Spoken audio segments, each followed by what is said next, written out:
She married a poor chef to test his heart, and what he did on the wedding night left the whole room speechless. Before we begin, tell me in the comments where you are watching from and whether you would have done the same. Isabella Kane, heiress to the Kane hospitality fortune, had everything a person could want except trust. Marcus Reed, a soft-spoken chef who had slept in doorway kitchens and fed strangers on rainy nights, carried a quiet dignity that made Isabella uneasy and fascinated. She invited him into the most gilded ceremony of the season to prove a point and to punish an ex that still haunted her reputation. She intended a spectacle, but the night would flip roles and reveal a secret neither of them expected. There was a file tucked into Marcus's pocket that even he had forgotten, and that file would change how every powerful person in the room thought about money, love, and truth. Now let us tell the whole story of how a wedding meant to test a heart ended up testing a conscience and a city. Isabella decided to close a chapter of her life with a proof. She was 32, the public face of Kane Holdings, and she had built a reputation as a woman who did not tolerate betrayal. Her engagement to Thomas Hale had been the season's story for a year, but 2 weeks before the wedding, he left her for another heiress and leaked private messages that painted Isabella as cold and calculating. She planned an answer that would sting but also look noble. She would marry someone with no stake in her world, someone outside the whispering salons, so that she could prove her point about love and loyalty.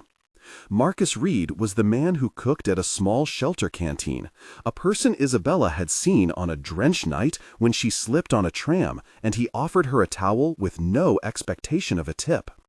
He had brushed past her life so simply that she could not believe the sincerity. She offered him a ring as if talent could be purchased, and as if heartbreak could be programmed into a perfect scene. Marcus accepted a marriage that promised a new life and unpredictability. Everyone assumed it would be a lesson for him. No one was ready for the lesson he would offer her. Marcus had been cooking all his life. He had learned to make comfort with a battered pot in his mother's apartment where the scent of fried onions and rosemary became safety. His road to the shelter kitchen passed through failing restaurants and a short spell in a culinary school that he could not afford to finish.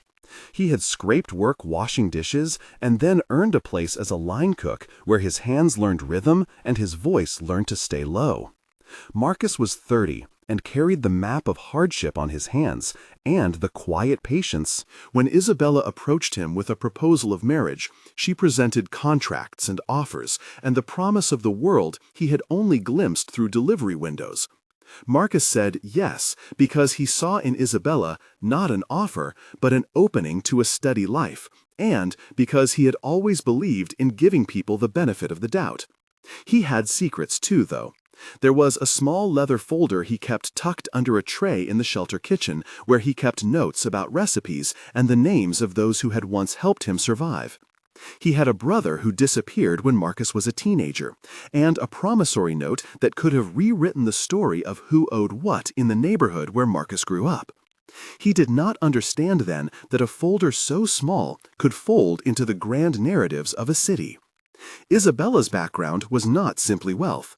She had been raised in large houses whose rooms were cataloged by lawyers and whose holidays read like press releases. At 18, she took control of the hospitality company that was the family legacy after a corporate scandal threatened the brand. She rebuilt reputations, wrote glossy apologies, and made strategic gifts to museums and schools.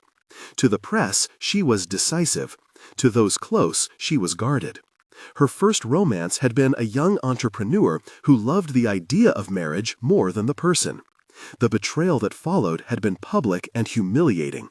That humiliation became a defensive armor of control. She cultivated an image of benevolent leadership and instituted programs that donated millions to communities, yet she measured loyalty like ledger lines. Her private journals showed a person exhausted by performance. Her life smelled often of white wine and filing cabinets and the faint lavender of corporate suites. When she saw Marcus in a puddle-lit alley offering a sandwich to a trembling woman, she felt something unfamiliar, a blend of shame and longing.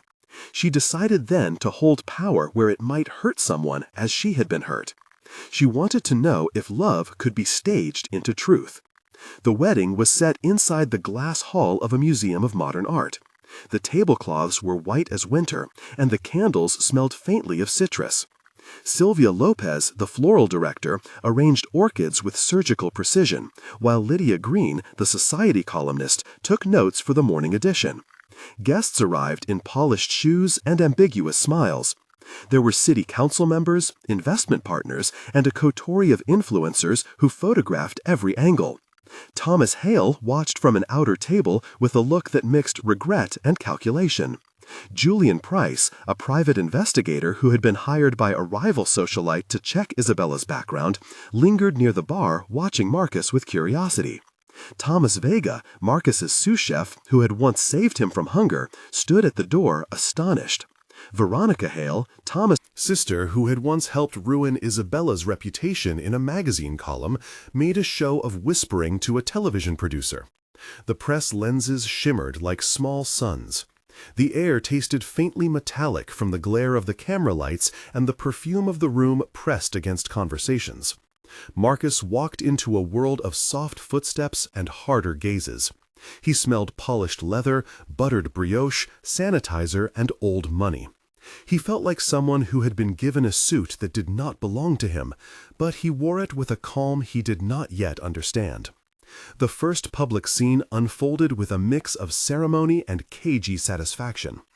Isabella walked down the aisle. The crowd breathed as a single organism and gasped like waves. Marcus took her hand and the vows were said in polite hush. After dinner, there was a moment where Isabella stood up to make a speech meant to showcase her generosity and to remind the city that she could master both heartbreak and spectacle.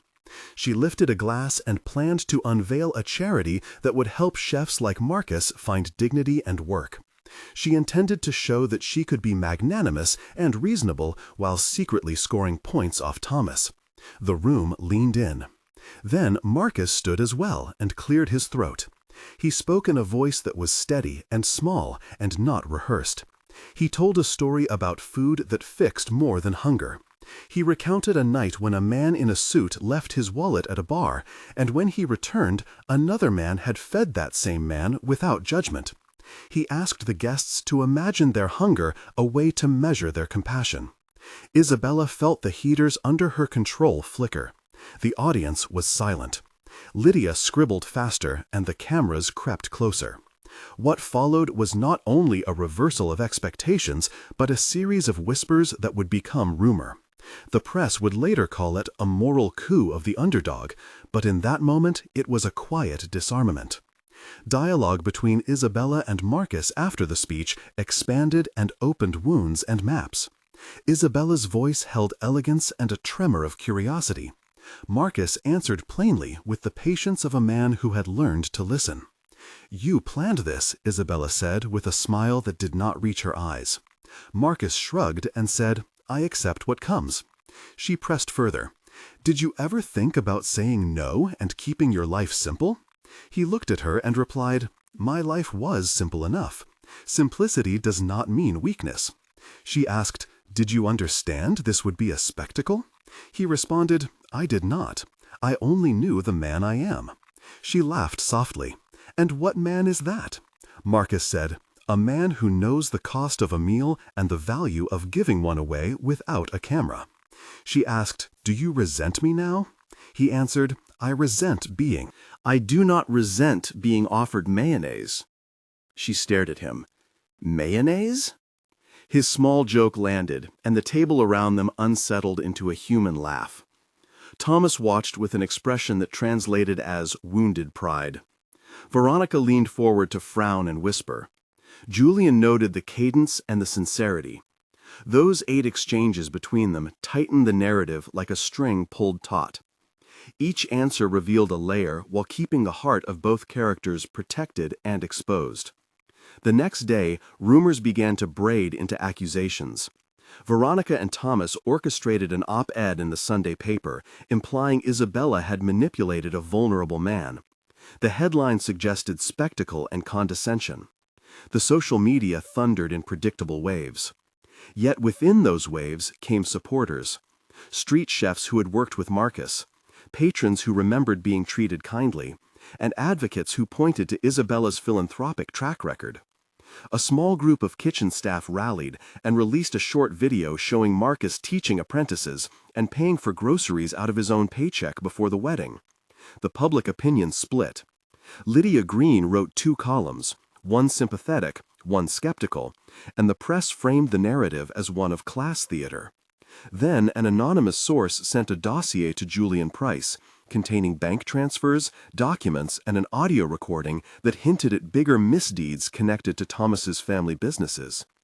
Julian, who had been circling the event for days, felt the shape of a story that involved corporate theft and reputational laundering. He called Isabella and asked permission to look into a set of documents that he had matched to shell accounts linked to Thomas. Julian had been hired previously to verify stories for high-profile clients, and his methods were clinical. He described to Isabella how he would proceed with a sweep of email headers, a trace of wire transfers through offshore accounts, and a cross-reference of corporate filings. The description was precise and technical. It read like this in Julian's own voice when he explained it to an assistant. "I will compile an audit trail of transactions, identifying beneficiaries through bank records, cross-reference with corporate registries, and obtain metadata from relevant emails to verify timestamps and origins. This combination will produce a dossier linking named individuals to specific transfers and will be sufficient to confront a legal team or the press." The language of process translated the rumor into something tangible. The investigation produced a small avalanche. Julian uncovered transfers from a catering subsidiary into accounts tied to a holding company registered under a relative of Thomas. Those transfers matched invoices for services never rendered and a pattern of reputational laundering that suggested systematic deception. The evidence was technical yet devastating in its clarity.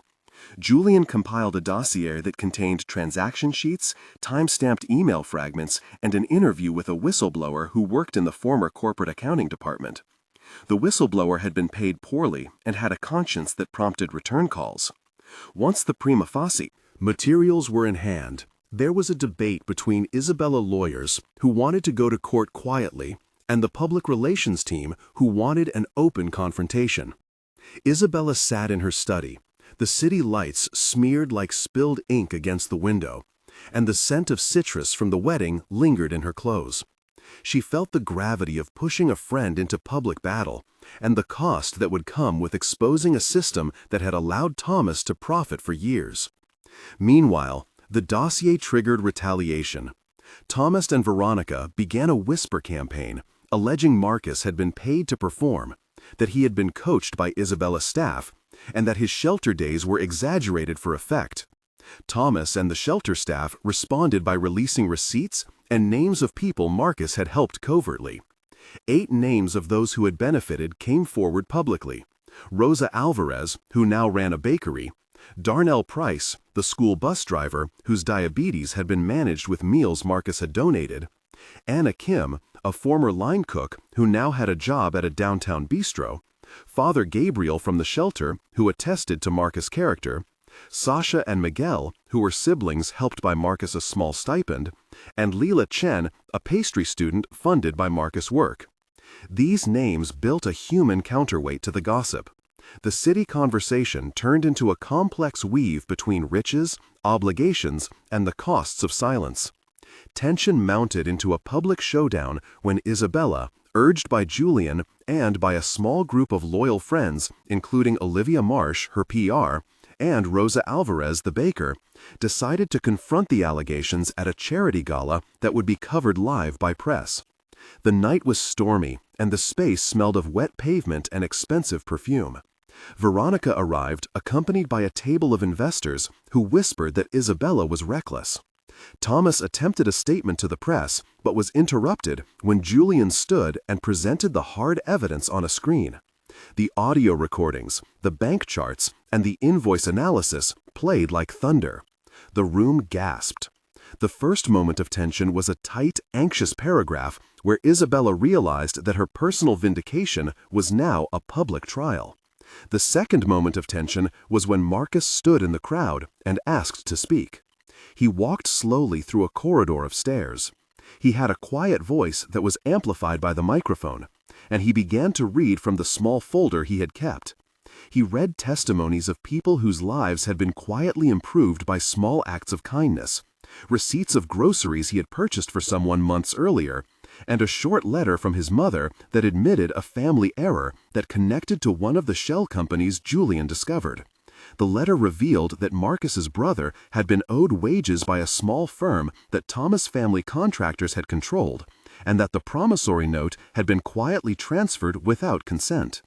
The disclosure was not only legal, it was moral. The room shifted. The confrontation climaxed as the press swarmed and security tried to restore order.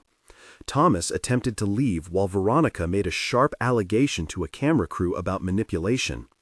Isabella stepped forward and addressed the room with a tone that was no longer performative, but genuinely raw. She apologized for allowing vengeance to masquerade as generosity, and she explained that she had married Marcus not to make a moral point, but because she wanted to know if she could love without ledger. Her speech was not long, but it was heavy with truth. Then police arrived with a warrant based on Julian investigation and the documents he had forwarded to a public prosecutor who had been monitoring the case. The charges were not only reputational, they implied fraud and complicity of executives. Thomas was escorted away in handcuffs, and Veronica found herself under scrutiny when old columns and emails surfaced showing coordinated smears. The moment of public fall was less theatrical than legal.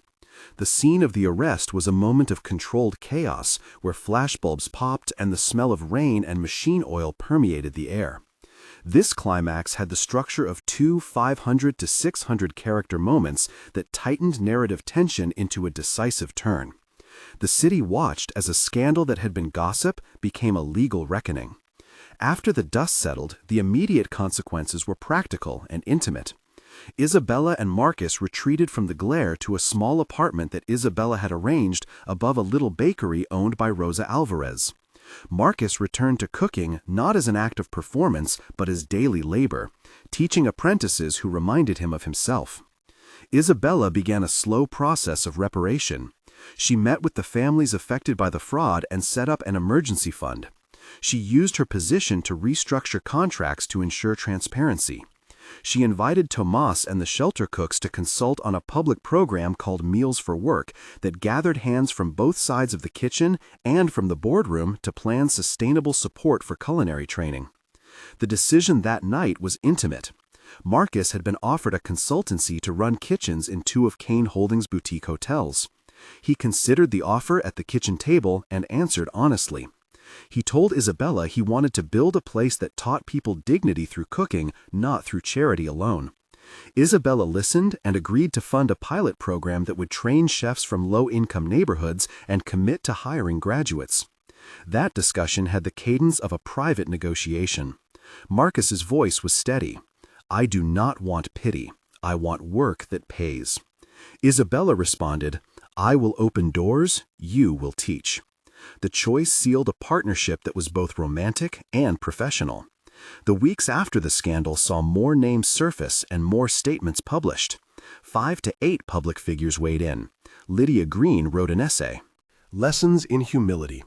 Olivia Marsh organized a panel on corporate responsibility. Father Gabriel recorded a short sermon about the dignity of work. Senator Elaine Moore called for a hearing into corporate practices. Community organizer Jamal Rivers led petition that gathered signatures demanding transparency in hiring contracts for charities that accepted corporate funds. The public conversation matured into one about systems and not only personalities. Isabella's reputation, once cracked, showed lines of repair. Marcus's reputation became layered with stories of mentorship. The restaurant world applauded the formation of a small foundation supported by Isabella that would pay for apprenticeships and guarantee placement for a first cohort of graduates. The city started to see the scandal not as a spectacle but as a catalyst. 1 month later, Isabella and Marcus opened the doors of a pilot kitchen in a repurposed warehouse. The space smelled of coffee, basil, and new paint. 10 apprentices began classes under Marcus's guidance, and Rosa donated equipment. The program had press coverage, but more importantly, it had narratives of change. Marcus kept his wedding ring, but returned to work he had loved. He moved into a small apartment above Rosa Bakery and kept the leather folder in a drawer. The community celebrated with a modest dinner where plates were passed around like medals. Isabella spoke to the apprentices and admitted how wrong she had been to use people for spectacle. She pledged ongoing support and a board of advisors that included Julian Price and Father Gabriel. The first month set a pragmatic tone, focused on training metrics and job placement goals. 3 months later, the pilot program reported success. 4 of the original 10 apprentices had secured permanent roles in restaurants and hospitality venues connected to Kane Network. The foundation reported transparent accounting and a public audit. Thomas remained entangled in legal processes, and Veronica faced professional ostracism as brands pulled endorsements. The program had inspired a second round of donations from other companies that pledged to match funds. The apprentices started small side businesses. One opened a food cart in a neighborhood that had previously lacked affordable options, and another ran culinary nights for low-income families. Marcus had become a symbol not of pity but of competence and leadership. Isabella began to be celebrated not only as a wealthy person who had fallen, but as someone willing to use privilege to restructure a system. The city recognized the complexity of the story. The press still debated motives, but the outcomes were measurable and tangible. 6 months later, the impact deepened. The Meals for Work program had graduated 25 chefs who found steady employment, and a local licensing change prevented the diversion of charity funds through opaque contracts. Kane Holdings Board approved a policy requiring third-party audits for philanthropic projects and created an endowment to support the foundation in perpetuity. Marcus launched a small catering business staffed by program graduates, providing steady revenue to the foundation. Isabella worked to restore her reputation through continued transparency and by stepping away from symbolic gestures in favor of long-term governance changes. Their relationship matured into a partnership based on shared values rather than performance. The community that had once watched from the sidewalk now showed up at food events, supported the apprentices, and used their voices at city council meetings. Names that had reacted publicly earlier offered revised statements about responsibility and reform. The outcome was not neat or purely redemptive. There were legal appeals, boardroom battles, and lingering distrust. Yet the net effect was structural.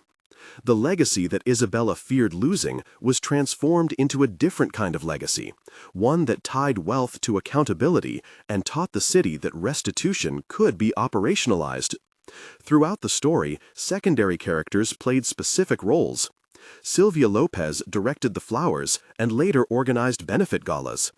Julian Price continued to serve as investigator and later as a board advisor.